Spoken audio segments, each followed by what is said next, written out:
వాడెక్కే గురము పట్టే పడవగతి కూడా విరాం.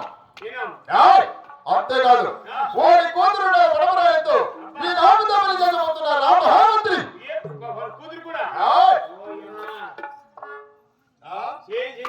అవునా కాల్చవరకు హోటల్కి వెళ్ళాలంటే నా తమ్ముడైన ధరతికి రాజును ఈ అవస్థ నా తమ్ముడైన దిగులు ఎత్తుకొని హోటల్కి పోయి వాడి గులాబీ జవాబు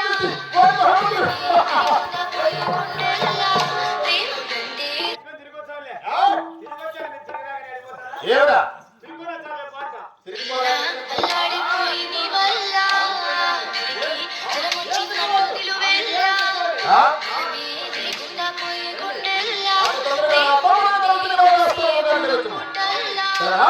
ఎలా